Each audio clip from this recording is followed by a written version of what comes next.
semuanya, dalam video ini saya akan membahas alat tes DSC Personality, mulai dari pengertian, sejarah, struktur tes, cara pelaksanaan, hingga kelebihan dan kelemahannya, serta pendapat saya apakah tes ini masih relevan atau tidak.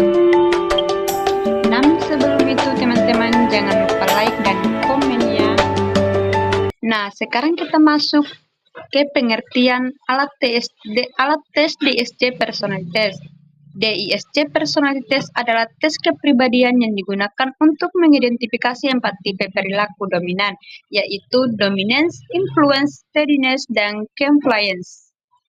Tes ini bertujuan untuk membantu kita mengenali kepribadian diri sendiri dan orang lain, agar tidak dapat bekerja sama lebih efektif, terutama di lingkungan kerja dan organisasi.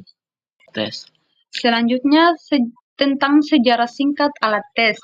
DISC dikembangkan oleh William Morton Marston, seorang psikolog dan penulis. Konsep DISC pertama kali diperkenalkan pada tahun 1928 melalui bukunya yang berjudul Emotions of Normal People.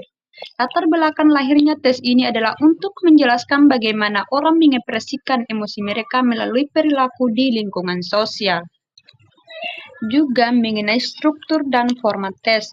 Tes DISC biasanya berbentuk kuesioner yang terdiri dari sekitar 24 hingga 30 set pernyataan. Setiap set berisi 4 kata atau kalimat. Responden diminta memilih satu yang paling menggambarkan dirinya dan satu yang tidak paling menggambarkan dirinya. Dari jawaban ini akan terlihat kecenderungan perilaku individu pada dimensi dominance, influence, steadiness, dan compliance. Selain itu, saya akan menjelaskan tentang instruksi pelaksanaan tes. Tes DISC dapat diberikan secara tertulis atau online. Biasanya durasi pengerjaan adalah sekitar 15-20 menit. Responden harus menjawab dengan jujur sesuai keadaan diri sendiri. Tidak ada jawaban benar atau salah. Selama tes berlangsung, responden diharapkan fokus, tidak terburu-buru, dan tidak dipengaruhi oleh orang lain. Berikutnya tentang keunggulan tes.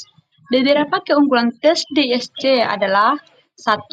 Praktis dan mudah digunakan, di mana formatnya sederhana, hasilnya mudah dipahami. Yang kedua, fleksibel. Nah, dapat digunakan di berbagai bidang seperti HR, pendidikan, dan coaching. 3. Membantu kerjasama tim, di mana membantu memahami gaya komunikasi dan cara bekerja orang lain. Juga tentang kelemahan tes. Dua kelemahan tes DISC adalah 1.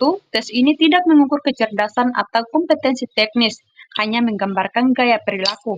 2. Jawaban bisa bias karena responden cenderung menjawab sesuai harapan lingkungan, bukan kondisi asli dirinya.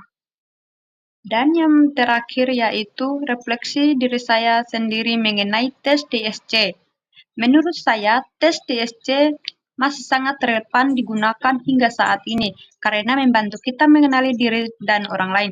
Namun, sebaiknya tes ini digunakan bersama alat tes lain seperti tes IQ atau tes kemampuan teknis untuk mendukung hasil yang lebih akurat dan komprehensif.